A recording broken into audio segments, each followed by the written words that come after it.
She Children's Classics, a classic children's story, specially selected by the editors of She magazine.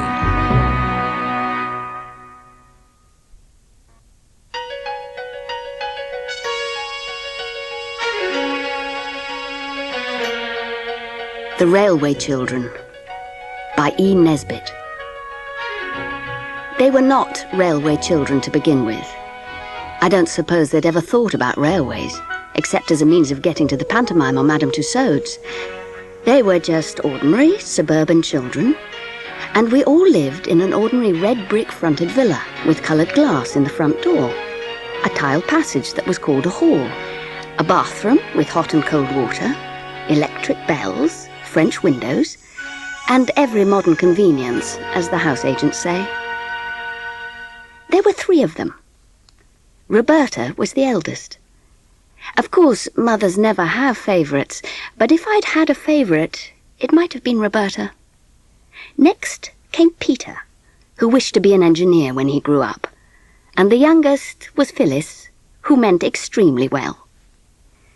For myself, I tried not to spend all my time paying dull calls to dull ladies and sitting dully at home waiting for dull ladies to pay calls on me. I was almost always there, ready to play with the children and help them. Besides this, I used to write stories for them while they were at school and read them aloud after tea. You will think that they ought to have been very happy, and so they were.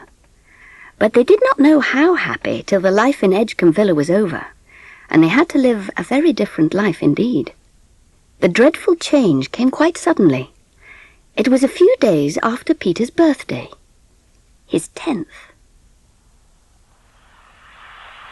Isn't it just wonderful? I should say so. You should think yourself very lucky getting a real steam engine for your birthday. I'll see if I can make it go faster. Oh, yes, yes! That's better, isn't it? I'll just...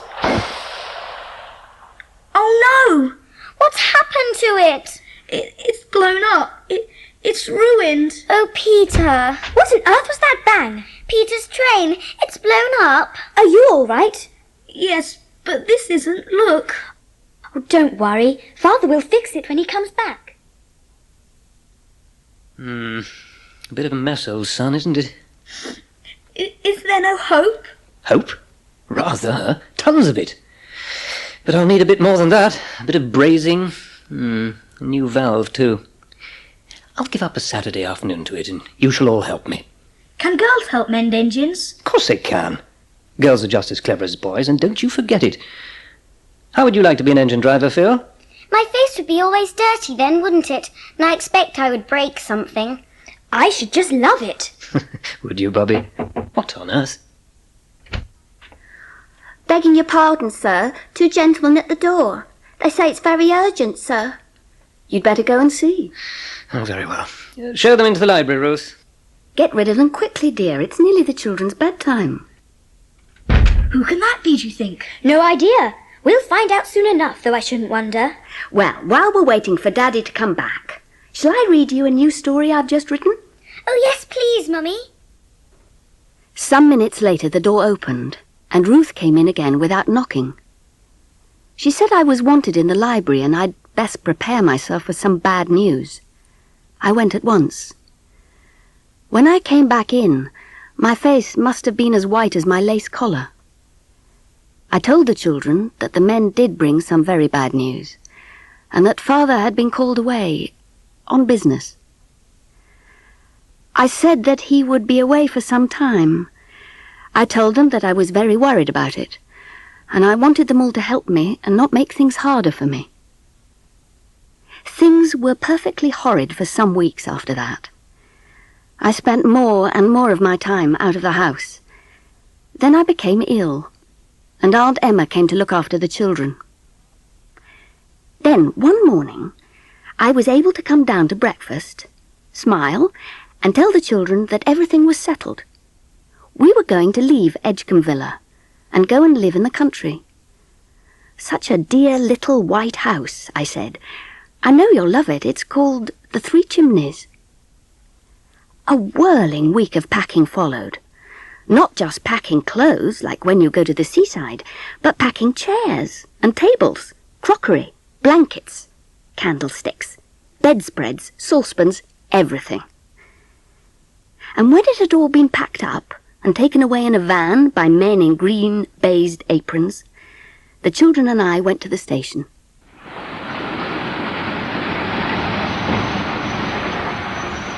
It was dark when we arrived at our destination, and we stepped onto the platform. At the time, the children did not guess how they would grow to love the railway and how soon it would become the centre of their new life, nor what wonders and changes it would bring to them. They only shivered and sneezed on the draughty platform and hoped the walk to the new house would not be too long.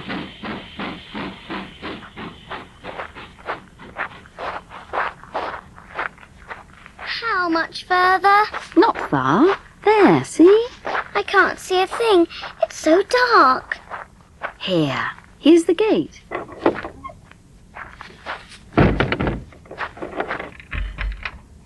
Ooh, it's horribly dark in here. I'll find some candles. There's one on the table. Oh, good. And is that some matches too? There, that's better. Well, this is quite an adventure, isn't it? I asked one of the local women to get us some bread and butter and meat and things, and to have supper ready. I suppose she's laid it in the dining room. Let's go and see, shall we? It's through here, I think. Oh no, there's just a bare table and chairs. What a horrid old woman. She's walked off with the money and not got us anything to eat at all. But I'm hungry. I know you are, dear. We all are. It'll just mean unpacking one of those big packing cases. There'll be things to eat in them. Come on, Peter. You help me undo one while the girls find some more candles. How many shall we light? As many as you like. The great thing is to be cheerful. Nobody can be cheerful in the dark, except owls and dormice. I found some on this shelf, see? So the girls lighted candles, 14 of them. And very soon we were all sitting down to a funny and most delightful supper. There were biscuits, sardines, preserved ginger, cooking raisins and marmalade. And to drink we had ginger wine, drunk out of willow-patterned teacups, because we couldn't find the glasses. We were all very, very tired, so it wasn't long after supper before the beds were made and we were all sound asleep. The next morning the children rose early. It was the excitement of being in a new house. Come on, let's have a look around outside. Where's the garden? I'm sure there was a garden last night. There's some outbuildings over there and what look like stables. It's probably round there. This side of the house is just a field. Never mind the garden anyway. Let's go down and look at the railway.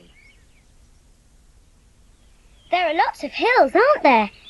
And what's that funny bridge over there? That's a viaduct. It carries the railway across the valley. There's a tunnel down there somewhere too.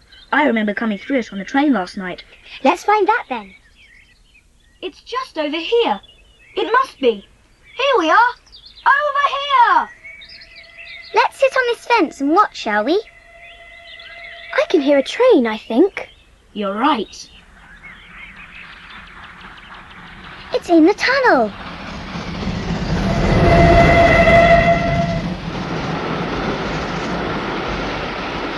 Oh, it was like a great dragon tearing by.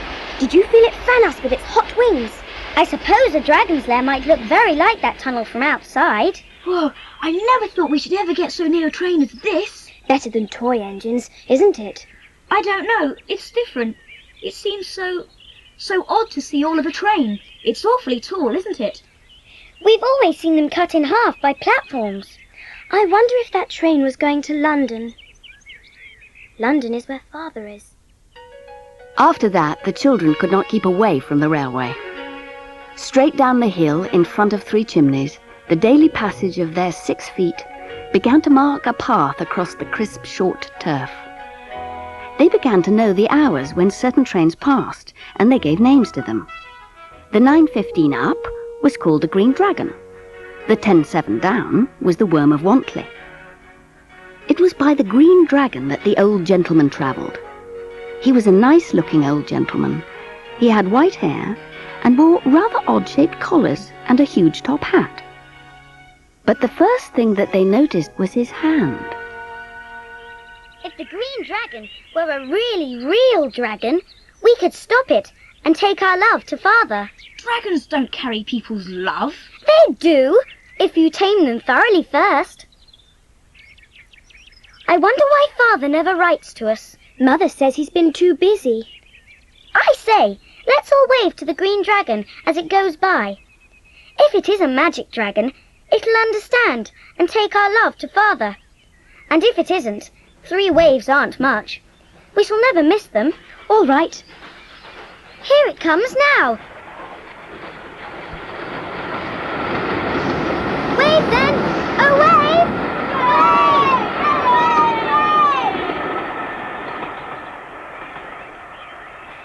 Did you see that? Someone waved back. It was an old gentleman.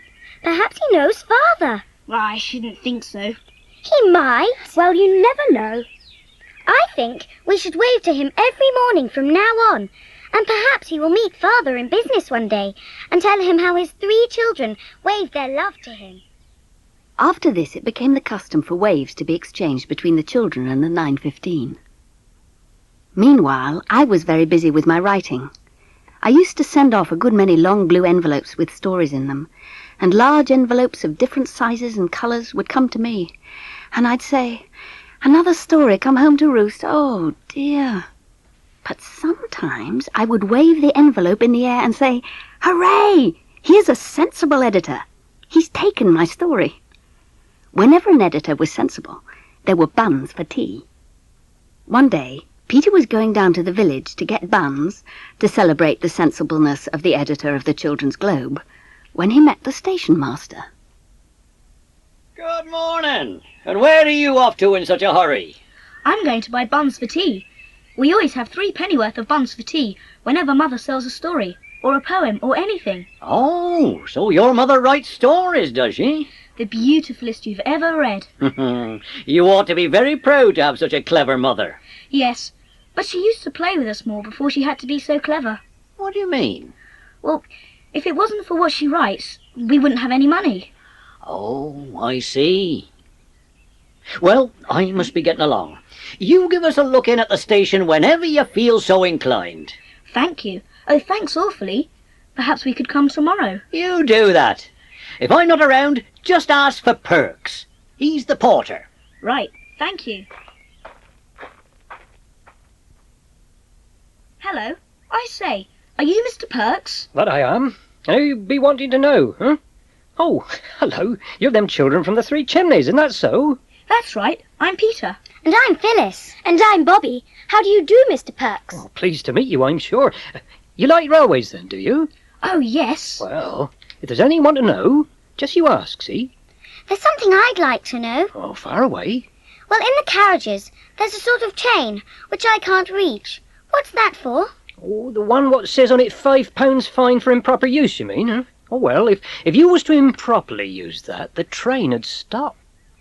And if you used it properly? Oh, it'd stop just the same, I suppose. But it isn't proper use unless you're being murdered. There was an old lady once. Someone kidded her on. It was a refreshment room bell, and she used it improper, not being in danger of her life, though hungry. And when the train stopped and the guard came along, expecting to find someone weltering in their last moments, she says, "Oh, please, mister, I'll take a glass of stout and a bath bun." And the train was 7 minutes behind time, as it was. What did the guard say to the old lady? Oh, I dunno. But I lay she didn't forget in a hurry, whatever it was. Oh, I see you took me at my word. Oh, hello. Yes, we were just talking to Mr. Perks. Ah, well, I can't stand round here chatting all day. I got things to be getting on with. Here, I've got an orange for each of you. Oh, thank you. Come and see us again soon. I'll take you up into the signal box one of these days, if you like, when we're not so busy. It was the very next day that I had to stay in bed because my head ached so. My hands were burning hot, and I could not eat anything. The doctor was sent for, and he said it was influenza. Ah, Bobbie, well, I suppose you'll want to be head nurse, will you? Of course. Well, then, I'll send down some medicine. Keep up a good fire and have some strong beef tea made ready to give her as soon as the fever goes down. She can have grapes now and beef essence and soda water, and milk. And you'd better get in a bottle of brandy. The best brandy, mind you. Cheap brandy is worse than poison. Let me know how she gets on. I will. Thank you, Doctor. Good day to you then, my dear. Goodbye. Oh, how are we going to afford all those things? All we've got is a shilling, which Mother said was to buy some mutton. We can do without beastly mutton. Bread and butter will support life.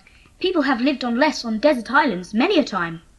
But even if we never have anything to eat at all, you can't get all those other things with our dinner money. No, we must find some other way. Now think, everybody, just as hard as you can. I know. What? We'll ask the old gentleman. We can't do that. Why not? We'll write a letter and promise to pay him just as soon as we can. But how will we get it to him? We can write out a banner on an old sheet or something saying, "Look out at the station." I'll point to it when he waves to us. Then he'll look out and see Phyllis at the station.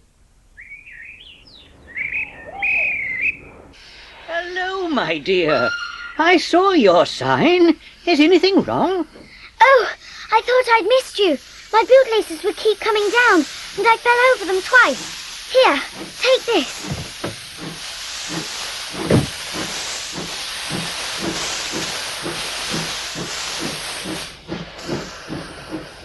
Dear Mr. We do not know your name. Mother is ill, and the doctor says to give her the things at the end of this letter, but we can't afford it. We do not know anybody here but you, because Father is away and we do not know his address. I owe you for all the things Mother wants. Well. We shall have to see what we can do for you children and your mother, shan't we? I'll get it. Mr. Perks! The very same. What's that you've got? Hamper from the old gent. Asked me to fetch it up here straight away. Right, where shall I be putting it? Oh, through here. Phew, what's he got in here? Down here, do? That will be fine. I'm most awfully sorry I haven't got tuppence to give you like Father would, but... You drop it if you please. I wasn't thinking of no tuppences. I don't want no tip. I only wanted to say I was sorry your mamma wasn't so well, and asked how she finds herself this evening, and I fetched her a bit of sweet briar. Very sweet to smell it is. Here. Oh, thank you. That's lovely. Tuppence indeed. Well, I'd better be going. Hope she gets better soon. Thank you, and I beg your pardon about the tuppence. No offence. No doubt I shall be seeing you soon. What is it?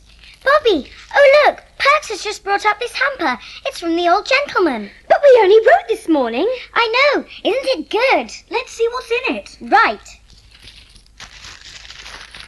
Brandy! 2 whole bottles. Grapes! Soda water! It's all here. And more. There's 2 chickens here. Look. What's this? Eau de Cologne? Eau de Cologne. Oh, how marvellous. It's a scent for Mother. Roses! A cardboard box of red roses. Wait, that's a letter. Dear Roberta and Phyllis and Peter. Oh, where they came from. Tell her they were sent by a friend who heard she was ill. When she is well again, she says you ought not to have asked for the things. Tell her that I say you were quite right, and that I hope she will forgive me for taking the liberty of allowing myself a great pleasure. And then it's signed G.P. something. I can't make it out. I think we were right. Right? Of course we were right. All the same, I don't exactly look forward to telling Mother the whole truth about it. We're not going to do that till she's well. Oh, just look at these roses. I must take them up to her.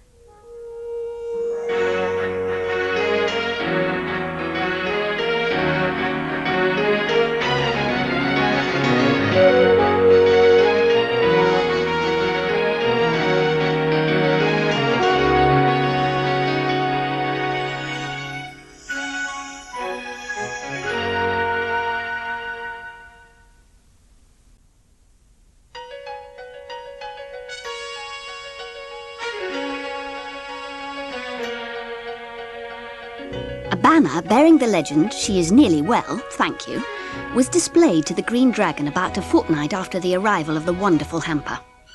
The old gentleman saw it and waved a cheerful response from the train. And when this had been done, the children knew that now was the time when they must tell me what they had done when I was ill. I was, I admit, extremely angry. I was seldom angry, but I think I was angrier then than the children had ever known. It was made worse by the fact that I suddenly began to cry. Crying is catching, I believe, like measles and whooping cough. At any rate, everyone at once found themselves taking part in a crying party. I stopped first and dried my eyes. I'm sorry I was so angry, darlings, because I know you didn't understand. We didn't mean to be naughty. I know. But now listen, it's quite true that we're poor, but we have enough to live on. You mustn't go telling everyone about our affairs. It's not right. And you must never, never ask strangers to give you things. Now, always remember that, won't you? We promise. Good. Well, that's that. I'll write a letter to your old gentleman, and I shall tell him that I didn't approve. Oh, of course, I shall thank him, too, for his kindness. It's you I don't approve of, my darlings, not the old gentleman. He was as kind as ever he could be. And you can give the letter to the station master to give him, and we won't say any more about it. Some time later, when I'd gone to Maidbridge one day, the children were to come to the station to meet me. And loving the station as they did, it was only natural that they should be there a good hour before there was any chance of my train arriving, even if the train were punctual, which was most unlikely. No doubt they would have been just as early, even if it had been a fine day. But it happened to be a very wet day, and for July, very cold. The rain stung sharply, so that the way to the station was finished at a run. They decided to wait on the upside, for the rain was driving right into the little black shelter where down passengers have to wait for their trains. It's like being in a besieged castle, isn't it? Look at the arrows striking against the battlements. It's more like a great garden squirt. Well, I just hope it stops raining before Mother gets back. There's another train before hers. Here it comes now.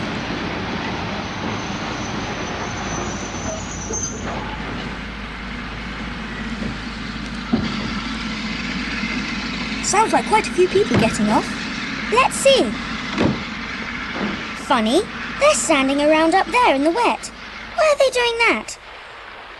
Something's happened. Come on. If you ask me, it's a police case. Infirmary, more like. What's up with him anyway? Who is it? I don't know. I can't see. Squeeze through then. See what you can see. There's a man there, Peter, in a heap on the ground. He looks awfully unwell, and his clothes are all shabby. Where's he come from, do you think? How do I know? He looks foreign, though, and he's mumbling something. Now then, move along there. I'll attend to this if you please. What's that he's saying? Sounds like French to me. That isn't French. What is it then? I don't know, but it isn't French. I know that. He looks scared, doesn't he? What will you try him with French then if you know so much about it? Parlez-vous français? Vous parlez français. Je m'appelle Szczepanski. Je suis auteur. Je suis malade. There, that's French. Yeah, what does he say? I don't know. Oh, what's the use of that then? Here, you move on if you please. I'll deal with this case. Take him into your room. Mother can talk French. She'll be on the next train from Maidbridge. Come along then. Here, don't you push me away. Oh, don't! Can't you see how frightened he is? He thinks you're going to shut him up. I know he does. Look at his eyes. I'll try saying something in French to him. Vous attendre, ma mère parle français. Nous... What's the word for being kind? Bon is good. Nous êtes bon pour vous. He understands. Look, look. Take my hand. There, we'll take care of you. Well, here's a go. No ticket, doesn't even know where he wants to go. I'm not sure now but what I ought to send for the police. Oh, don't. Look, he's crying. At least wait till Mother comes. I'm sure he hasn't done anything like you're sent to prison for. Looks like without visible means to me. Well, I don't mind giving him the benefit of the doubt till your mamma comes. I should like to know what nation's got credit of him, then I should. I know. Let's show him these. What have you got there? I've got some foreign stamps in this envelope. Here, have a look at these. Here's a Spanish one. No? Norwegian? No? Here, search through them yourself. Da, Ruski, da! Russian! He's a Russian! Here's Mother's train at last! Bobbie was still holding the Russian's hand when I was led to him by Peter, Phyllis and the station master. I spoke in French and he replied, haltingly at first, but presently in longer and longer sentences. He told me things that made me angry and pitying and sorry and indignant all at once. He was indeed Russian and had lost his ticket, and he was very ill. I said we would take him home with us because he was quite worn out. Bobbie went for the doctor, and when they got to the Three Chimneys, the Russian was sitting in an armchair sipping tea. The doctor said that there was nothing that couldn't be cured, but he ought to go straight to bed and have a fire at night. I made the fire in my bedroom because it was the only one with a fireplace. Then I unlocked a big black trunk in my room and took some clothes out and set them to air by the newly lighted fire. At that moment, Bobbie came in with more wood and saw the mark on a nightshirt and looked over to the open trunk. All the things she could see were men's clothes, and the name marked on the shirt was Father's name. She saw that Father hadn't taken his clothes with him. The nightshirt was one of Father's new ones. Bobbie remembered it being made just before Peter's birthday. She couldn't understand why Father hadn't taken his clothes. She flung her arms around my waist and whispered, Mother, Daddy isn't dead, is he? My darling, no. What makes you think of anything so horrible? I don't know. Daddy was quite well when I heard from him last. And he'll come back to us someday. Don't fancy such horrible things, darling. Mother! In here! We've been ever so patient, but do tell us about the Russian, please. Make a nice long story of it. I can't make a long story of it tonight. I'm very tired. Well, make it as long as you can. Well, it's a story long enough to make a whole book of. He's a writer. He's written wonderful books. In Russia, at the time of the Tsar, one dare not say anything about the rich people doing wrong, or about the things that ought to be done to make poor people better and happier. If one did, one was sent to prison. But they can't. People only go to prison when they've done wrong. Or when judges think they've done wrong. Yes, that's so in England. But in Russia, it was different. And he wrote a beautiful book about poor people and how to help them. I've read it. There's nothing in it but goodness and kindness. And they sent him to prison for it. He was 3 years in a horrible dungeon with hardly any light. But, Mother, that can't be true now. It sounds like something out of a history book. It was true. It's all horribly true. They took him out and sent him to Siberia. A convict chained to other convicts. Wicked men who'd done all sorts of crimes. And they walked and walked for days and weeks. And some of them went lame and some fell down. And when they couldn't go on, they beat them and left them there to die. At last, he got to the mines in Siberia, and he was condemned to stay there for life, just for writing a good, noble, splendid book. How did he get away? When the war came, some of the Russian prisoners were allowed to volunteer as soldiers. He volunteered, but deserted at the first chance he got. While he was in the mines, some friends managed to get a message to him that his wife and children had escaped and come to England. So he's come here to look for them. Has he got their address? No, just England. He was going to London, and he thought he had to change at our station. Then he found he'd lost his ticket. Oh, I do hope and pray he'll find his wife and children again. Why, Mother, how very sorry you seem to be for him. Yes. Dears, when you say your prayers, I think you might ask God to show his pity upon all prisoners and captives. To show his pity upon all prisoners and captives. Is that right, Mother? Yes. upon all prisoners and captives. All prisoners and captives. The Russian was better the next day, and the day after that better still.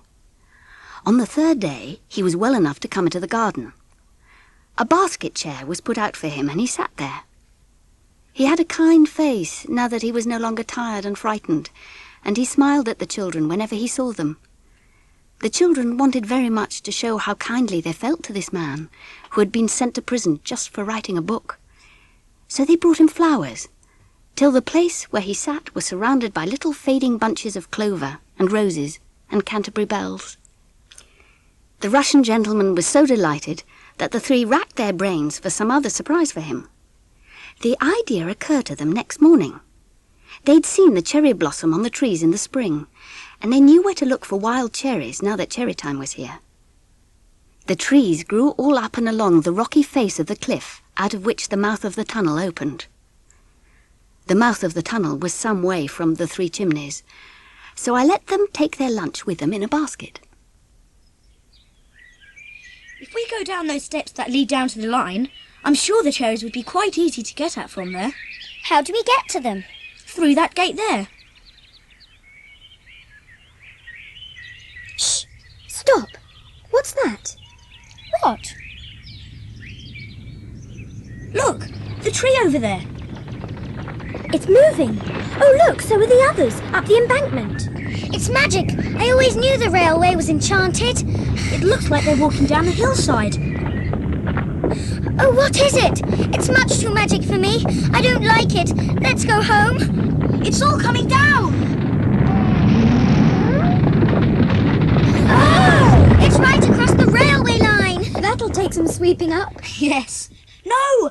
The 11:29 hasn't gone by yet. We must let them know at the station, or there'll be a most frightful accident. Well, let's run! No, Bobbie, come back. There's no time. It's already past 11 o'clock. Couldn't we climb a telegraph post and do something to the wires? How can we?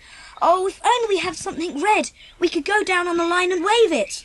But the train wouldn't see us until it got round the corner, and then it would see the mound of earth, just as well as us. If we had something red, we could go round the corner and wave to the train. We could wave anyway. That wouldn't be any good. They'd only think it was just us waving as usual. Well, what are we going to do? Oh, I'm so hot too. I wish we hadn't put on our flannel petticoats. Oh, yes, they're red. Let's take them off. Right, give them to me. You're not going to tear them. Oh, shut up. Oh, yes, tear them, Peter. Tear them into little bits if you like. Don't you see, Phyllis? If we can't stop the train, there'll be a real-life accident with people killed. There, that'll make 6 flags. Help me break off some sticks from these trees. Right, let's get round that corner.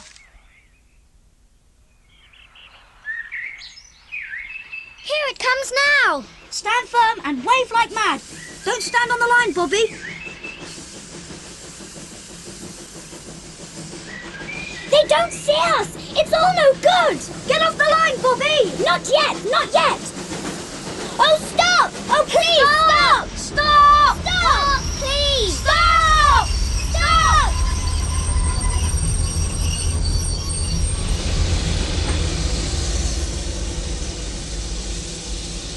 The great black engine stopped dead, not 20 yards from the place where Bobbie waved her flags. And somehow she could not stop waving them. Even when the driver and the fireman had got off the engine, and Peter and Phyllis had gone to meet them and pour out the excited tale of the awful mound just round the corner, she still waved the flags, but more and more feebly and jerkily. And then, when the others next turned to her, she'd fainted and was lying across the line with her hands still gripping the sticks of the little red flannel flags. The engine driver picked her up and carried her to the train, and laid her on the cushions of a first-class carriage. Peter and Phyllis sat by Bobbie on the blue cushions, and the train ran back. Before it reached the station, Bobbie sighed and opened her eyes. This cheered the others wonderfully. When the station was reached, the three were heroes of an agitated meeting on the platform. The praise they got for their prompt action was enough to turn anyone's head. And the station master said he expected they would hear from the railway company about their brave action. And they did.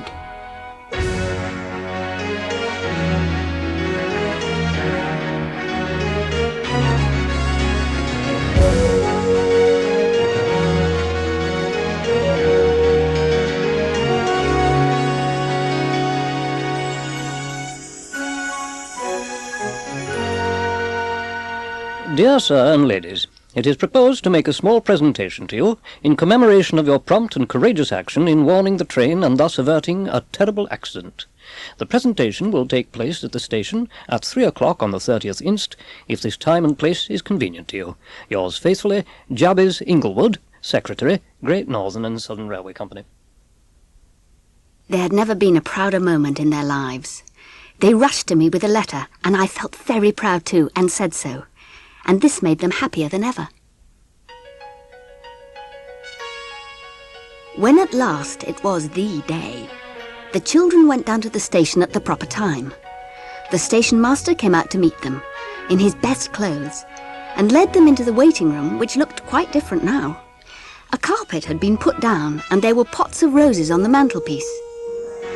There were quite a number of people there, besides Perks, the porter, 2 or 3 ladies in smart dresses, and quite a crowd of gentlemen in high hats and frock coats. Best of all, their own old gentleman was there, who they found out was a director of the railway. He shook hands with them, and after a speech, gave each of them a beautiful gold watch and chain. Here we are, my dear. Thank you. And this, Peter, is in recognition of your courageous and prompt action. Thank you. You must make a speech now and thank everyone for their kindness. Begin, ladies and gentlemen. That's right. Oh dear. Go on, Peter. Ladies and gentlemen. Ladies and gentlemen, it's most awfully good of you, and we shall treasure the watches all our lives. But we don't really deserve it, because what we did wasn't anything really. At least, I mean, it was awfully exciting. And what I mean to say, thank you all very, very much.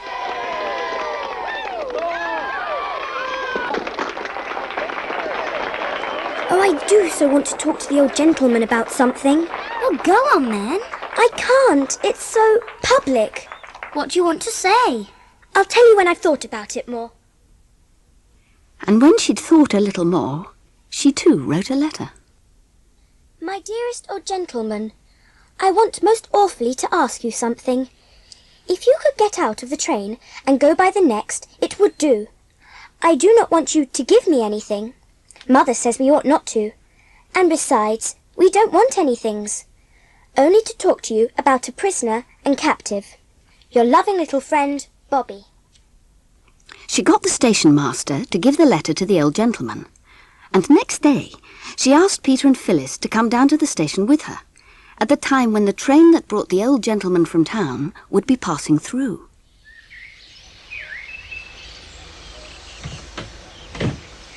Hello. This is a very great pleasure. It was very good of you to get out. Well, what can I do for you? Oh, please, Yes? I wish I might say something. Say it. Well then, you see, at our house, the 3 Chimneys, we have a Russian. A Russian? I see. Well, he's written this beautiful book about poor people, and he'd been sent to prison and to Siberia for just that. And what we want, more than anything in the world, is to find his wife and children for him. But we don't know how. But you must be horribly clever, or you wouldn't be a director of the railway. And if you knew how and would, we'd rather have that than anything else in the world. We'd go without the watches even, if you could sell them and find his wife with the money. Ah, and what did you say his name was? I'll write it down for you. All right, write it down here. Thanks. There, that's how you write it. You call it Shapansky. Oh, bless my soul. Why, I've read his book. It's a fine book, a noble book. And so your mother took him in, like a good Samaritan. Well. I tell you what, youngsters, your mother must be a very good woman.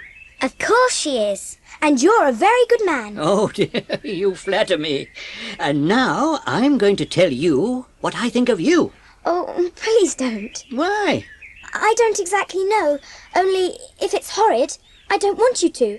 And if it's nice, I'd rather you didn't. Well, then, I'll only just say that I'm very glad you came to me about this, very glad indeed.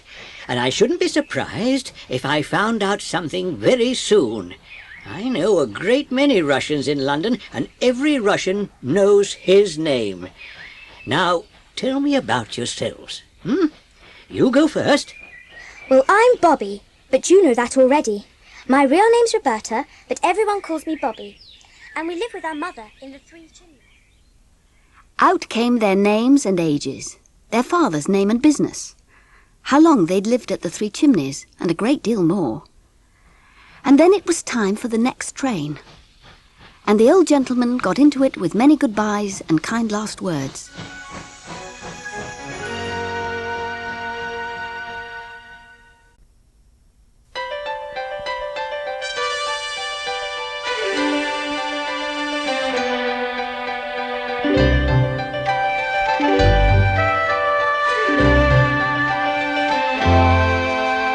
It was 10 days after the meeting that the 3 children were sitting in the field below their house, watching the 5:15 steam away from the station, along the bottom of the valley.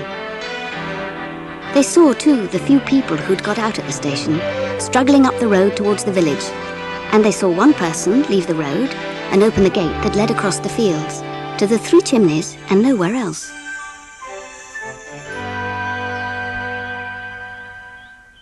It's the old gentleman. Hello. Hello! How do you do? Good news! I found your Russian friend's wife and child, and I couldn't resist the temptation of giving myself the pleasure of telling him. Oh, that's wonderful. No. I shan't tell him. You run on Bobbie and tell him. The other 2 will show me the way. Ah, so this is the 3 Chimneys, is it? Mother! His wife's been found! No, really? Oh, I'm so pleased. Monsieur, votre femme et vos enfants sont trouvés. Trouvé. Oh, grâce à Dieu. Oh, merci beaucoup. Oh. He sprang up with a cry that made our hearts leap, a cry of love and longing such as I'd never heard. Then he took my hand and kissed it gently and reverently, and then he sank down in his chair and covered his face with his hands and sobbed. Bobbie crept away. Later, Peter tore down to the village for buns and cakes, and the girls got tea ready for us to have in the garden. When we finished, Mr. Shapansky's few belongings were packed, and we all saw him off at the station. Awfully nice to think of the dear Russian embracing his long-lost wife. The baby must have grown a lot since he saw her. Yes. I wonder where the father will think I've grown. I have grown already, haven't I, Mother? Yes. Oh, yes, you have. Some weeks later, we were sitting down to breakfast, and I was very happy as I poured the milk and ladled out the porridge. I had sold another story, one about the king of the mussels. Another story sold. That's good, isn't it? So there'll be more buns for tea. You can go and get them as soon as they're baked. Mother, would you mind if we didn't have the buns for tea tonight, but on the 15th? That's next Thursday. I don't mind when you have them, dear, but why next Thursday? Because it's Perk's birthday. He's 32, and he says he doesn't keep his birthday anymore because he's got other things to keep. Not rabbits or secrets, but the kids and a bloomin' missus. You mean his wife and children? Yes, it's the same thing, isn't it? And we thought we'd make a nice birthday for him. He's been so awfully decent to us, you know, Mother, showing us things and telling us about the railway. And we agreed that next Bun Day, we'd asked you if we could. But supposing there hadn't been a Bun Day before the 15th? Oh, then we meant to ask you to let us anticipate it and go without when the Bun Day came. Anticipate? I see. Certainly. It would be nice to put his name on the buns with pink sugar, wouldn't it? Perks. It's not a pretty name. His other name's Albert. I asked him once. We might put AP. I'll show you how when the time comes. All the same, it's not a very grand celebration, is it? We could pick him some flowers. He's got lots of his own. I know. Perks is so nice to everybody. There must be lots of people in the village who'd like to help make him a birthday. Let's go round and ask everybody. Oh, yes. Well, there's no harm in it, but it depends how you do it. I only hope he won't be offended and think it's charity. Poor people are very proud, you know. It wouldn't be because he's poor, but because we're fond of him. I'll find things that Phyllis has outgrown for his children, then. If you're quite sure you can give them without his being offended. Some people were kind, and some were crusty, and some would give, and some would not. It's rather difficult work, asking for things, even for other people. as you have no doubt found if you've ever tried it. But when the children got home and counted up what they'd been given and what they'd been promised, they felt that the first day was not so bad. Peter wrote down the lists of things in the little pocket-book where he kept the numbers of his engines.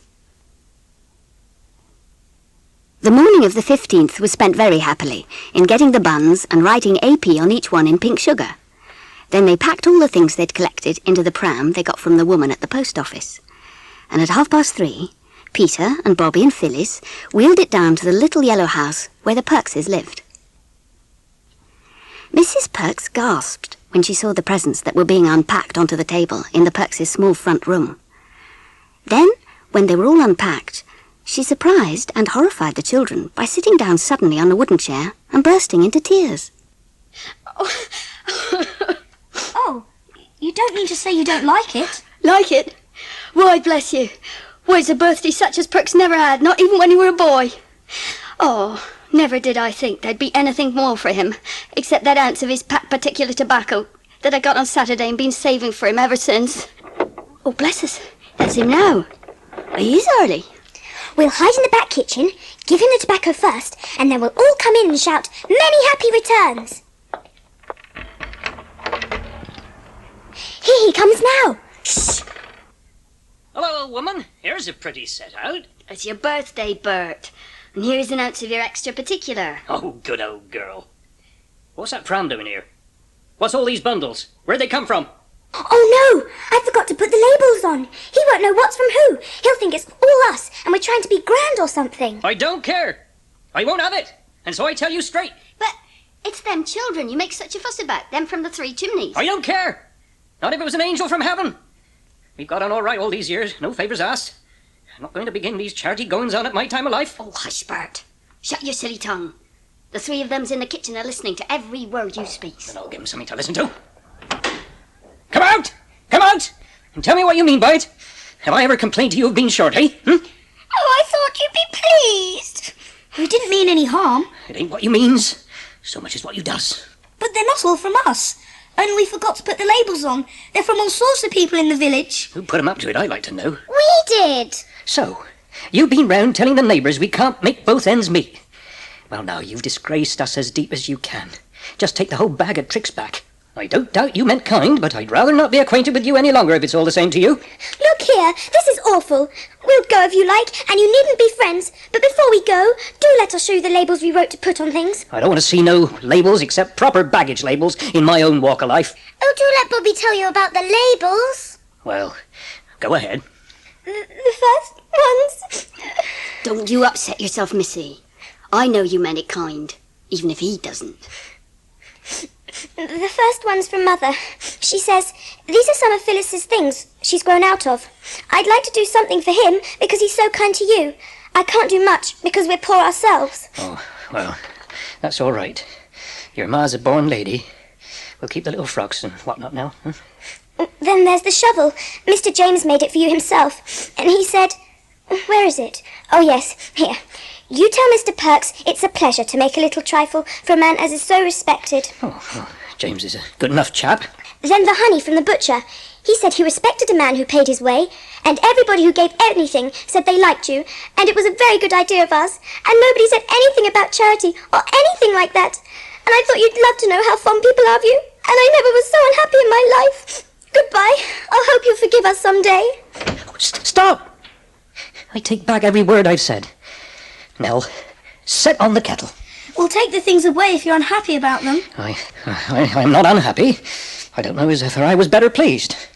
Not so much with the presents, though they are an A1 collection, but the kind respect of our neighbours. That's worth having, eh, no? I think it's all worth having. And you've made a most ridiculous fuss about nothing, Bert. You'll stay for tea, then? Oh, yes, please. When they first went to live at the Three Chimneys, the children had talked a great deal about their father and had asked a great many questions about him and what he was doing and where he was and when he'd come home. I always answered their questions as well as I could, but as time went on they grew to speak less of him. Bobbie had felt almost from the first that for some miserable reasons these questions hurt me and made me sad. And then one day Bobbie brought back a parcel of magazines that Perks had let her have from the station. They were for reading or cutting up or colouring or anything. The papers were heavy, and when she had to wait at the level crossing while a train went by, she rested the parcel on the top of a gate and idly looked at the printing on the newspaper that the parcel was wrapped in. Suddenly, she clutched the parcel tighter and bent her head over it. What she read was headed, "End of the trial. Verdict. Sentence." The name of the man who had been tried was the name of her father. The verdict was guilty, and the sentence was 5 years penal servitude. Oh, Daddy, I don't believe it! You never did it! Never, never, never! Bobbie, what's the hurry? Why, whatever's the matter? Look what I found! Oh, Bobbie, you don't believe it? You don't believe Daddy did it? No! That's all right. It's not true.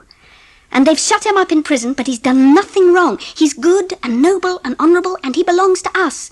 And we have to think of that and be proud of him and wait. But why didn't you tell us, Mummy? Are you going to tell the others? No. Why? Because Exactly. So you understand why I didn't tell you. We must help each other to be brave. Will it make you more unhappy if you tell me about it? I want to understand. Well, you remember those men that came that night when Peter's engine was being repaired? They'd come to arrest your father and charged him with selling state secrets to the Russians, with being, in fact, a spy and a traitor. There were letters found in Father's desk at the office that convinced the jury that he was guilty. Oh, how could they look at him and believe it? And how could anyone do such a thing? Someone did it. And all the evidence was against Father, those letters. Yes, how did they get into his desk? Someone put them there, and the person who put them there is the person who is really guilty. Can't we explain all that to someone? Nobody will listen. Do you not suppose I've not tried everything? No, my dearest, there's nothing to be done. All we can do, you and I and Daddy, is to be brave and patient and to pray, Bobbie dear. Oh, I do think you're the bravest person in the world, as well as the nicest. We won't talk of this any more, will we? We must bear it and be brave. Wash your face, and let's go into the garden for a bit. A week later, Bobbie once more wrote a letter. And once more it was to the old gentleman, asking for help in clearing Father's name. She cut the account of the trial out of the newspaper and put it in the envelope with her letter. Then she took it down to the station and gave it to the station master to give to the old gentleman next morning. Phyllis and Peter were at the cutting that led to the tunnel, watching a paper chase when Bobbie joined them. Who are they? From the grammar school. He's the hare. The hounds will be along shortly. They've got to follow the paper trail he's laying. He's going down to the line. Is he allowed down there? No, he'll be in trouble if he's caught crossing the line. He's not crossing it. He's running into the tunnel. Here come the others now. Down there. See? He went that way. Let's get him. I know. Let's cut across the top of the tunnel and watch them come out the other end. We'll get there before they do. Phew! It's like the Alps. Or the Andes. Or the Himi. What's his name? Plenty of time anyway. The rest's all downhill now. Just down there. Are we there yet? Yes, there's the other tunnel mouth. See? Thank goodness. I'm puffed. Oh, look. What at? The view. I hate views. Don't you, Peter? Look, here he comes. Oh, yes. It's the hare. What did I tell you? Now for the hounds. Here they come now.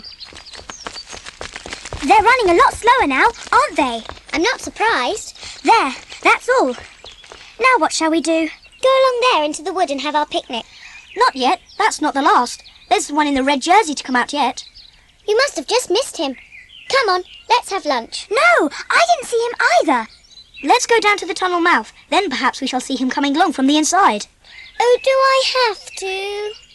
Yes. Still no sign of him. He must have gone. He didn't, Phil.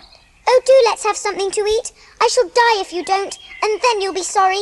Oh, give her a sandwich for goodness sake and stop her silly mouth. Then come on. Where? Into the tunnel, of course. Don't you see?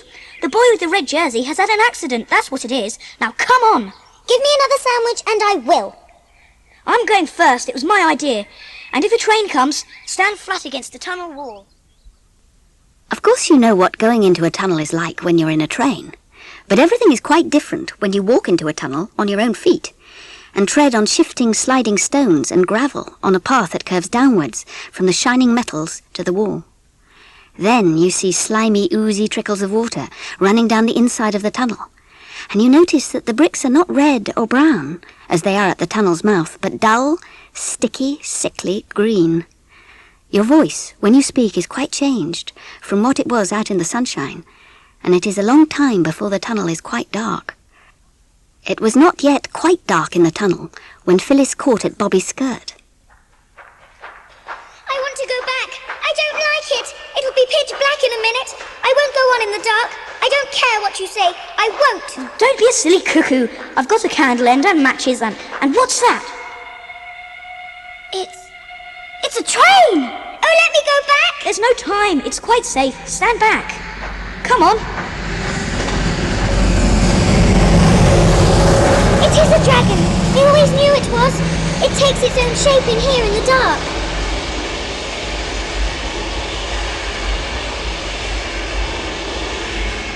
Oh, come on. I'll light this candle. What if the red-jerseyed one was in the way of the train? We've got to go and see. Couldn't we send someone from the station? Would you rather wait here for us? Hello? I say! Over here, quick! I found him! Is he all killed? Killed? Nonsense. He's only fainted. What on earth are we to do? Can we move him? I don't know. He's a big chap. Oh, look up. Please. Speak to me. Oh, it's no good. I believe he's dead. No, he isn't. Hello? Please wake up. Come on. Shake out of it. Wake up. Ow! He's not dead after all. I knew he wasn't. What's up? I'm all right. Here, I've got some milk in my bag. Here, drink this. It'll do you good. Oh, thank you. I'm better now. I remember all about it. Ow! Oh no! I think I've broken my leg. I can't move it. Did you fall down? It was one of those beastly wires tripped me up. Willikins, it does hurt. How did you all get here? We saw you all go into the tunnel and then went across the hill to see you all come out. And the others did, all but you. So we're a rescue party. You've some pluck, I will say. Oh, that's nothing. Do you think you could walk if we helped you? I could try. Ow! Let go of me! Let go quick! Ow! He's fainted again. Look here, you must go and get help. Go to the nearest house. I'll stay with him. You take the longest bit of the candle. And be quick. This bit won't burn long. I don't think Mother would like me leaving you. Let me stay and you and Phil go. No, you two go. Lend me your knife and I'll try to get his boot off before he wakes up. His leg's all swollen. All right. Here we are. Thanks. Right, let's go, Phyllis. Now let me see if I can get this boot off. Oh, what's happening? I'm getting your boot off. Oh, sorry. Did that hurt you? Yes. Oh no. That feels better now. What's your name? Jim. Mine's Bobbie. But you're a girl, aren't you? Yes, but my long name's Roberta. Wasn't there some more of you just now? Yes, Peter and Phil. That's my brother and sister. They've gone to fetch someone to carry you out. Why didn't you go with them? Someone had to stay with you. Tell you what, Bobbie. You're a brick. Here, shake. I'd better not shake your hand, because that would shake you, and that would shake your leg, and that would hurt. I'd better put the candle out now, because there may not be enough of the other one to get you out by. You think of everything. I say, Bobbie, aren't you afraid of the dark? Not very, that is. Bobbie tried to talk to him, to amuse him and take his mind off his sufferings. But it is very difficult to go on talking in the dark, and presently they found themselves in a silence.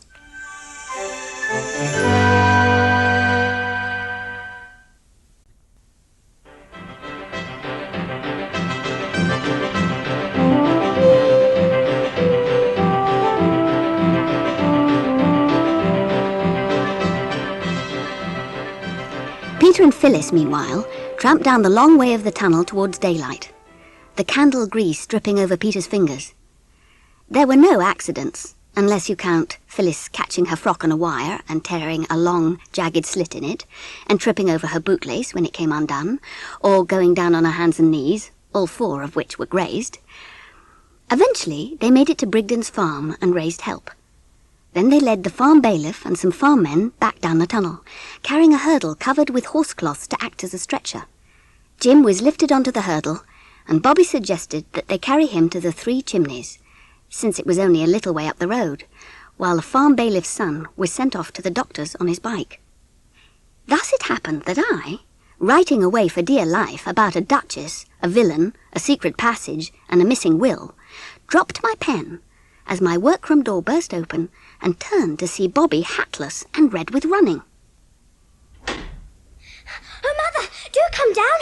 We found a hound in a red jersey in the tunnel, and he's broken his leg, and they're bringing him home. They ought to take him to the vet. I really can't have a lame dog here. He's not a dog. He's a boy. Then he ought to be taken home to his mother. His mother's dead, and his father's in Northumberland.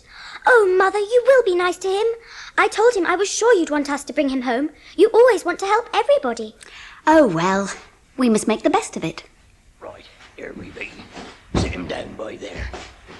That sounds like them now.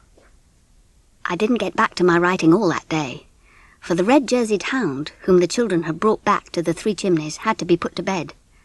And then the doctor came and hurt him most horribly, as his broken bone was set back in place. I was with him all through it. The children were in the parlour downstairs, and heard the sound of the doctor's boots going backwards and forwards over the bedroom floor, and once or twice there was a groan.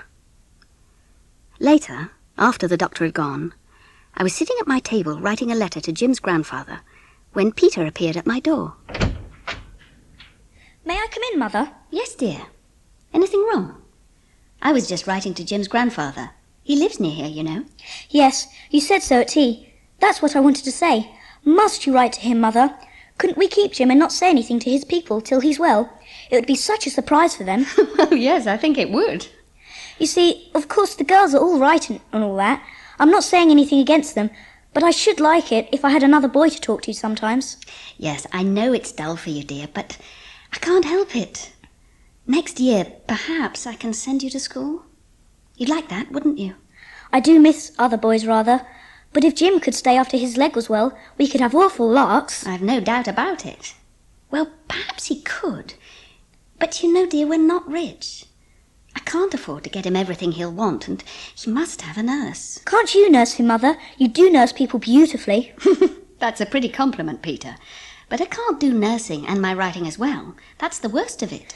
Why can't his grandfather pay for a nurse? I expect he's rolling in money. Grandfathers in books always are. Well, this one isn't in a book, so we mustn't expect too much. I say, wouldn't it be jolly if we were all in a book and you were writing it? Then you could make all sorts of things happen and make Jim's legs get well at once and Father come home and we Do you miss your father very much? Awfully. You see, it's not only him being father, but now he's away, there's no other man in the house but me. That's why I want Jim to stay so frightfully much.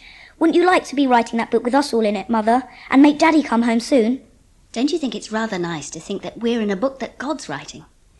If I were writing a book, I might make mistakes, but God knows best how to make the story end just right, in the way that's best for us. Do you really believe that, Mother? Yes, I do believe it. Almost always, except when I'm so sad I can't believe anything. But even when I can't believe it, I know it's true, and I try to believe it. You don't know how I try, Peter. Now, take the letters to the post, Peter, and don't let's be sad any more. Courage! That's the finest of all the virtues. I dare say Jim will be here for 2 or 3 weeks yet. For what was left of the evening, Peter was so angelic that Bobbie feared he was going to be ill. She was relieved in the morning to find him in quite his old manner. It was soon after breakfast that a knock came at the door. The children were hard at work cleaning the brass candlesticks in honour of Jim's visit. Come on, then. Let's see those candlesticks really shine. It's hard work polishing. It'll be worth it. That'll be the doctor for Jim. I'll go. Oh, do come in. Oh, thank you, my dear. He's up here. And how is the boy now? That's not the doctor. Well, who is it then? I don't know, but it's not him. Phyllis is right. It didn't sound like the doctor, but the voice did seem rather familiar. Perhaps Dr. Forrest has been attacked by highwaymen and left for dead. And this is the man he's telegraphed for to take his place. He's fallen down in a fit, more likely, and this man's come to break the news to Mother. Nonsense! Mother wouldn't have taken the man up into Jim's bedroom. Why should she? Listen, the door's opening. Now they'll come down. I'll open the door a crack. You mustn't, Peter. That's eavesdropping. It's not. Nobody in their senses would talk secrets on the stairs. Bobbie, Jim's grandfather has come. He wants to see you all. Jim's grandfather? Come in, my dears. This is Jim's grandfather. It's our own old gentleman. It's you. How do you do? How do you do? It's a pleasure to see you again. Oh, how splendid! I am so awfully glad it is you. When you think of the lots of old gentlemen there are in the world, it might have been almost anyone. You're not going to take Jim away, are you? Oh, not at present. Your mother has kindly consented to let him stay here. I thought of sending a nurse, but your mother is good enough to say she will nurse him herself. But what about her writing? There won't be anything to eat if Mother doesn't write. That's all right. I see you trust your children and confide in them. Of course. Then I may tell them of our little arrangement. Your mother, my dears, has consented to give up writing for a while and to become matron of my hospital. Will we have to go away from the Three Chimneys and the railway? No. The hospital is called the Three Chimneys Hospital, and my Jim's the only patient. Your mother will be matron, and there'll be a hospital staff of a housemaid and a cook until he's well. And then will Mother go on writing again? We shall see. Perhaps something nice may happen, and she won't have to. But I love my writing. I know. Don't be afraid that I'm going to try to interfere. But one never knows. Very wonderful things do happen, don't they? And we live our lives in the hope of them.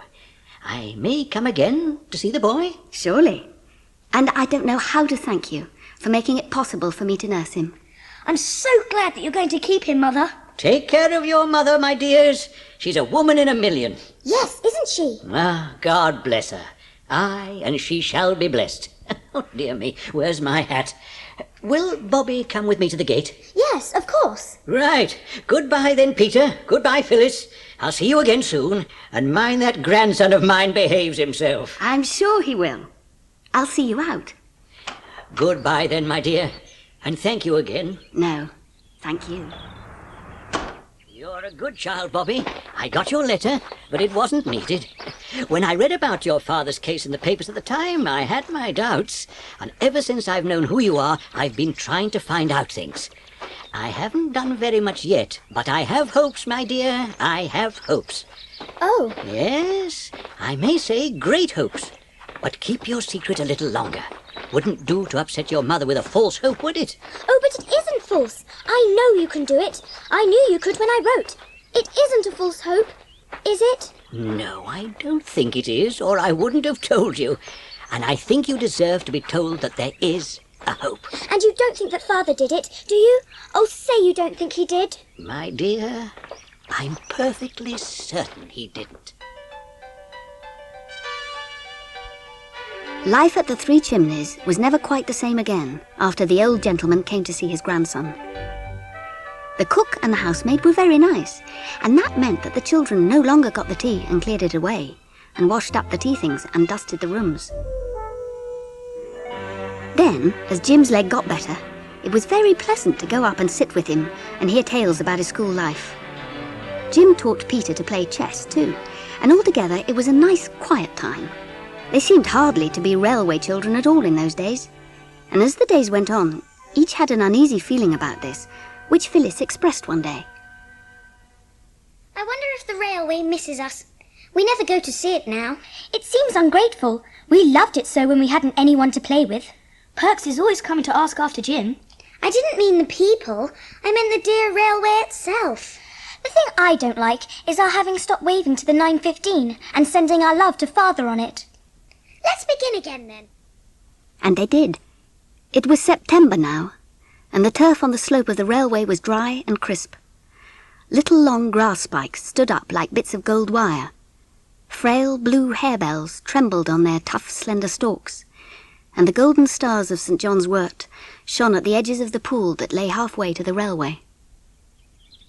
Hurry up, or we shall miss the 9:15. I can't hurry more than I am doing.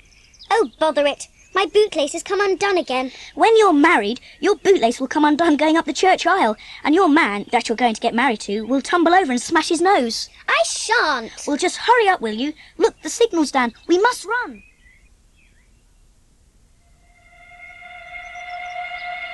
Here it comes now. Take our love to Father! Yes, take our love. To Father!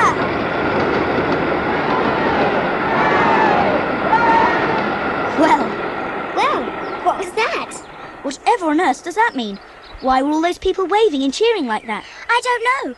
Perhaps the old gentleman told the people at his station to look out for us and wave. He knew we should like it. It is most extraordinary. Most stronnery. Don't you think the old gentleman's waves seem more significating than usual? No. Not really. I do. I thought he was trying to explain something to us with his newspaper. Explain what? I don't know. But I do feel awfully funny. I feel just exactly as if something was going to happen. Lessons were more than usually difficult to Bobbie that day. Indeed, she disgraced herself so deeply over quite a simple sum that I asked her if she was feeling quite well. She said she didn't know, but asked to be let off lessons that day and went out into the garden. But she could not stay in the garden. The hollyhocks and the asters and the late roses all seemed to be waiting for something to happen. It was one of those still, shiny autumn days when everything does seem to be waiting. Bobbie could not wait. She decided to go down to the station to talk to Perks.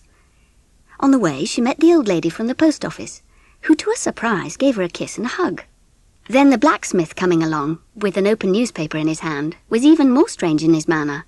He grinned broadly, though as a rule he was a man not given to smiles, and he waved the newspaper at her and wished her good morning, and many of them. Oh, something is going to happen. I know it is. Everyone is so odd, like people are in dreams. When she arrived at the station master wrung her hand warmly. In fact, he worked it up and down like a pump handle.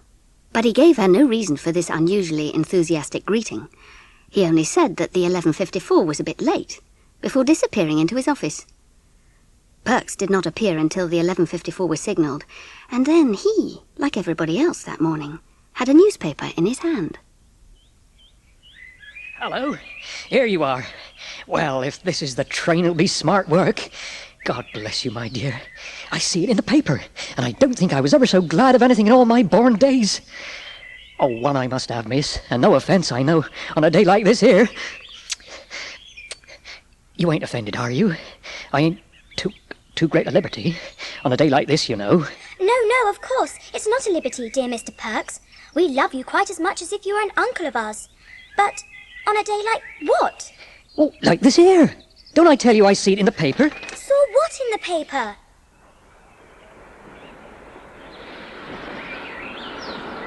Here he comes. Excuse me, miss. Why do I feel so confused? My mind is blank, yet my insides all squirmy. And I've got this strange, tired, empty feeling, like I'd been on a long walk and it's far past my dinner time. There's Mrs. Peckett getting off now. And who's that with those chickens? I don't know her. There's someone else. Someone else. Daddy? Daddy! Oh, my daddy! My daddy!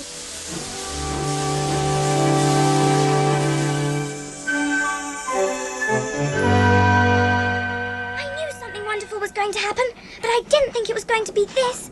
Oh, my daddy! My daddy! Then didn't Mother get my letter? There weren't any letters this morning. Oh, Daddy, it is really you, isn't it? Yes, Bobbie, it really is. You must go in by yourself, Bobbie, and tell Mother quietly that it's all right. They've caught the man who did it. Everyone knows now that it wasn't your daddy. I knew it wasn't. Me and Mother and our old gentleman. Yes, it's all his doing. Mother wrote and told me you'd found out. And she told me what you'd been to her, my own little girl. And now the two of them are crossing the field.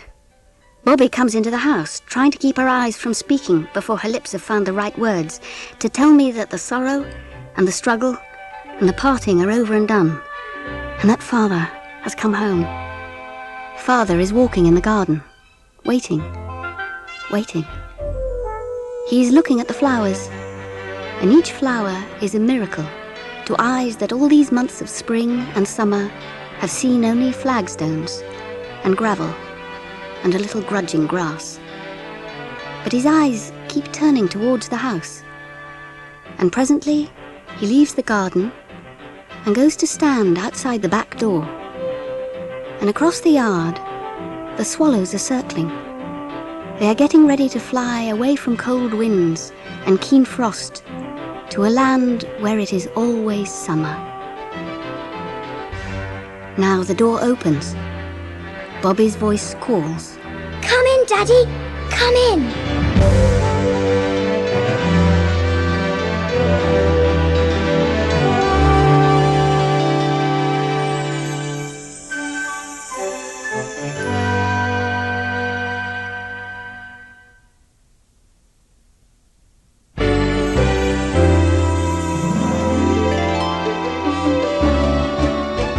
If you've enjoyed this story, be sure to listen to other titles in the series, including Anne of Green Gables, A Little Princess, and The Secret Garden.